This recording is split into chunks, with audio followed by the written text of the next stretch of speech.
Hello everyone, welcome to अभिनंदन study point. अभिनंदन study point पे आपका स्वागत है। दोस्तों, जैसा कि आपको पता है, डेली शाम 4 बजे जीके और जीएस की क्लास होती है, जिसमें मैं आपको 25 महत्वपूर्ण प्रश्न करवाता हूं जो आपके एग्जाम में बार बार पूछे गए हैं। दोस्तों, ये क्लास आपके सभी एग्जाम्स के लिए काफ़ी महत्वपूर्ण है। अगर आप इस चैनल पर नए हैं तो सब्सक्राइब कर ले चैनल को और बेल आइकन को प्रेस करना ना भूलें आगे सभी न्यू अपडेट्स के लिए। तो आइए दोस्तों, स्टार्ट करते हैं आज की क्लास को। पहला प्रश्न है आपका, किस ग्रह को लाल ग्रह के रूप में जाना जाता है? आपका राइट आंसर होगा ऑप्शन नंबर सी, मंगल ग्रह को लाल ग्रह के रूप में जाना जाता है। आप समझ गए होंगे। नेक्स्ट क्वेश्चन देखते हैं आपका, हिमालय पर्वत किस प्रकार के पर्वत का उदाहरण है? जो हिमालय पर्वत है, फोल्ड माउंटेन, फोल्ड पर्वत का उदाहरण है। आपको हिंदी में भी लिखा हुआ मिलेगा, नवीन वलित पर्वत का उदाहरण है आपका हिमालय पर्वत। आप ध्यान रखिएगा। दोस्तों, आपको 10 से 12 मिनट में मैं आपको 25 महत्वपूर्ण प्रश्न करवाता हूं जो आपके एग्जाम में बार बार पूछे गए हैं और आपके आने वाले एग्जाम्स के लिए काफ़ी महत्वपूर्ण है।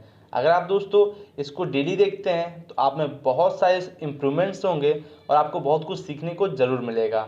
3rd नंबर क्वेश्चन है, स्वेज नहर में मिलती है। जो स्वेज नहर है, लाल सागर और भूमध्य सागर में मिलती है। Option number B right answer होगा, जो कि स्वेज नहर है, लाल सागर और भूमध्य सागर में मिलती है। आप इसको ध्यान रखिएगा। 4th नंबर क्वेश्चन है, भारत में बायोजियोग्राफिकल जोन की संख्या कितनी है? तो भारत में जो है बायोजियोग्राफिकल जोन की संख्या 10 है। Option number B right answer होगा, जो कि भारत में बायोजियोग्राफिकल जोन की संख्या 10 है। दोस्तों, मैं रिपीट इसलिए करता हूं ताकि आप सुन करके आप अच्छे से याद कर सकें। नेक्स्ट है, पृथ्वी अपनी धुरी पर किस दिशा में घूमती है? जो पृथ्वी है अपनी धुरी पर जो है पश्चिम से पूर्व दिशा की ओर घूमती है। आप इसको ध्यान रखिएगा। आपके आम लाइफ के लिए भी दोस्तों जानकारी होना बहुत ज़रूरी है।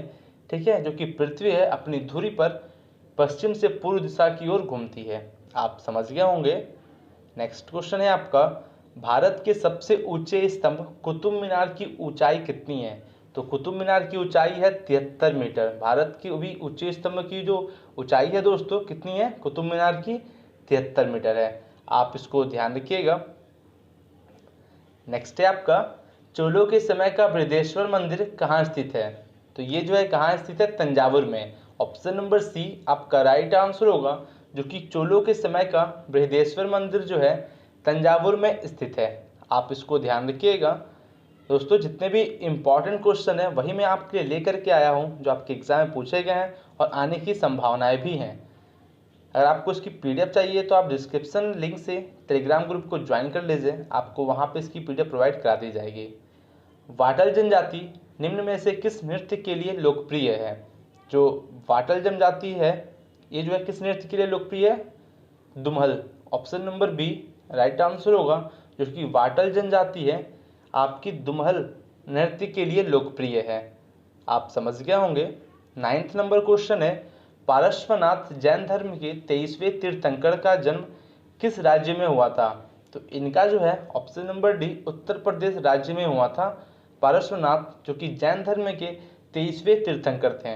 दोस्तों, आपको बता दें कि आपके एग्जाम में ये भी पूछा जाता है कि जैन धर्म के 23वें तीर्थंकर कौन थे? तो वो कौन थे? पारश्वनाथ जी। आप इसको ध्यान रखिएगा, आपके लिए काफ़ी महत्वपूर्ण प्रश्न है। और आपको दोस्तों कमेंट बॉक्स में कमेंट करके बताना है कि 24वें तीर्थंकर जैन धर्म के कौन थे। दोस्तों, अगर आप जीके पढ़ते हैं तो आपको इतना तो जरूर करना पड़ेगा, आप कमेंट करके जरूर बताएं कि 24वें तीर्थंकर कौन थे जैन धर्म के। नेक्स्ट है आपका, फ्रांसीसी ने अपना आगमन किसके माध्यम से किया था? जो फ्रांसीसी ने है अपना जो आगमन है पांडिचेरी से किया था। Option number B right answer होगा, पांडिचेरी से फ्रांसीसी ने अपना आगमन किया था। आप इसको ध्यान रखिएगा।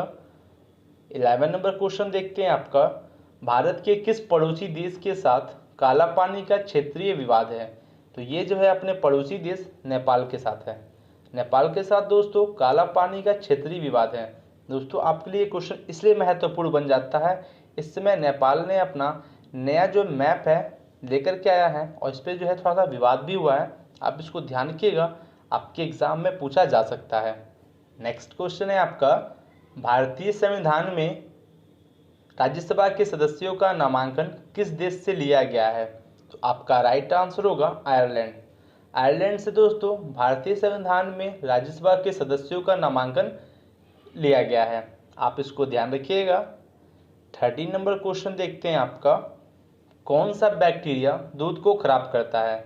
तो ये जो है lactobacillus, option number D right answer होगा, जो कि लैक्टोबैसिलस नाम का बैक्टीरिया दूध को खराब करता है, आप इसको ध्यान रखिएगा। दोस्तों अगर आपको सभी के क्वेश्चंस के आंसर्स अगर आपको पता है तो बहुत अच्छी बात है, आप बहुत अच्छे लेवल पे प्रिपरेशन कर रहे हैं। अगर आपको नहीं पता है तो आप जुड़िए हमारे साथ, डेली हमारे क्लासेस को लीजिए, आपको बहुत कुछ सीखने को ज़रूर मिलेगा और आप जितने भी क्वेश्चन हैं आप आसानी से सॉल्व कर सकते हैं। निम्नलिखित में से किस देश में लिखित संविधान नहीं है? तो आंसर आपका होगा यूनाइटेड किंगडम। दोस्तों यूनाइटेड किंगडम यूके में जो है लिखित संविधान नहीं है। काफ़ी मोस्ट इम्पॉर्टेंट क्वेश्चन है, आप इसको ध्यान रखिएगा। 14 नंबर क्वेश्चन है आपका, भारत के किस राज्य में सर्वाधिक वर्षा होती है?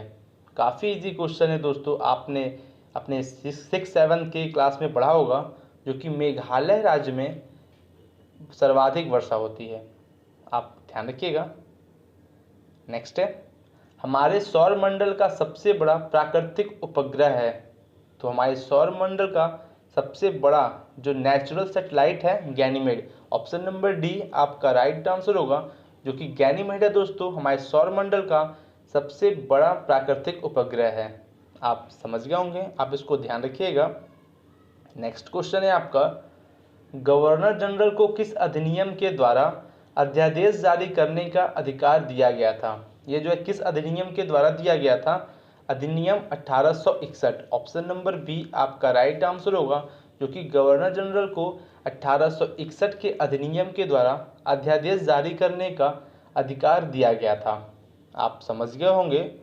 नेक्स्ट है आपका, भारतीय राष्ट्रपति को ले जाने वाले किसी भी विमान का कॉल साइन है?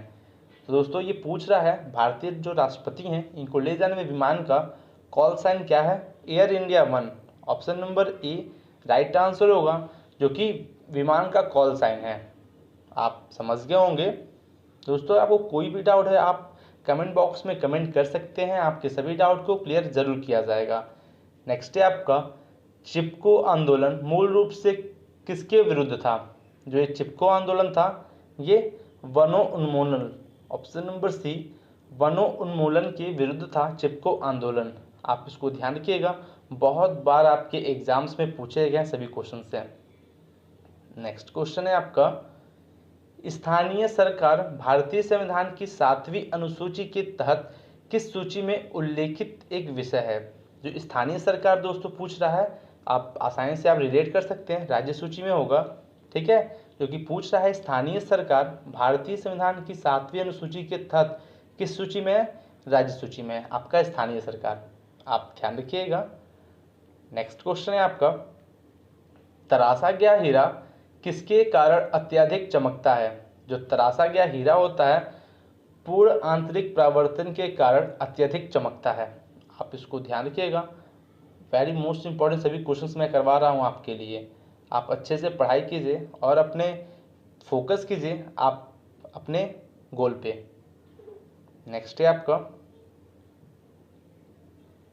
निम्नलिखित में से किस ब्रिटिश व्यक्ति ने 1857 के विद्रोह को राष्ट्रीय विद्रोह के रूप में स्वीकार किया था? ये कौन ऐसे ब्रिटिश व्यक्ति थे? डिज़रायली, ऑप्शन नंबर डी आपका राइट आंसर होगा, जो कि डिज़रायली ने 1857 के विद्रोह को राष्ट्रीय विद्रोह के रूप में स्वीकार किया था, आप इसको ध्यान रखिएगा। नेक्स्ट है आपका 23 नंबर क्वेश्चन, ब्रिटिश संसद का सदस्य बनने वाला पहला भारतीय कौन था?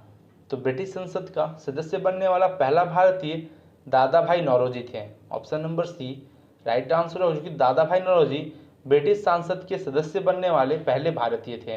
दोस्तों आप कोई भी अगर आप प्रीवियस ईयर क्वेश्चन में आप सेट देखेंगे तो आपके जितने भी क्वेश्चन हैं आपको देखने को जरूर मिलेंगे, आप समझ गए होंगे इसका आंसर। 24 नंबर क्वेश्चन है आपका, भूमध्य क्षेत्र में भारी बारिश, नेक्स्ट क्वेश्चन है आपका, भूमध्य क्षेत्र में भारी बारिश किस ऋतु की विशेषता है? तो ये जो है शरद ऋतु की विशेषता है। ऑप्शन नंबर बी आपका राइट आंसर होगा, जो कि भूमध्य क्षेत्र में भारी बारिश शरद ऋतु की विशेषता होती है। आप ध्यान रखिएगा दोस्तों, कल भी हम लोग और मोस्ट 25 इंपॉर्टेंट क्वेश्चंस करेंगे जो आपके आने वाले एग्जाम्स के लिए काफ़ी महत्वपूर्ण होगा। आप उसको जरूर ज्वाइन कीजिएगा। और आपका लास्ट क्वेश्चन है आज का, बल का एसआई मात्रक क्या है? तो बल का एसआई मात्रक है न्यूटन। ऑप्शन नंबर सी आपका राइट आंसर होगा। आप समझ गए होंगे जो कि बल का एसआई मात्रक है न्यूटन। तो दोस्तों ये थे अपने 25 महत्वपूर्ण प्रश्न जो आपके एग्ज़ाम में बहुत बार पूछे गए हैं और आपके आने वाले एग्जाम्स में पूछने जाने की संभावना है। आशा करते हैं आपको ये क्लास बहुत अच्छी लगी होगी। अगर अच्छी लगी है तो लाइक करें, कमेंट करें एंड शेयर करना ना भूलें। अगर आप इस चैनल पर नए हैं तो सब्सक्राइब कर ले चैनल को और बेल आइकन को प्रेस करना ना भूलें लेटेस्ट वीडियो सबसे पहले आपको मिलने के लिए। तो आज की क्लास को ओवर करते हैं। Thank you.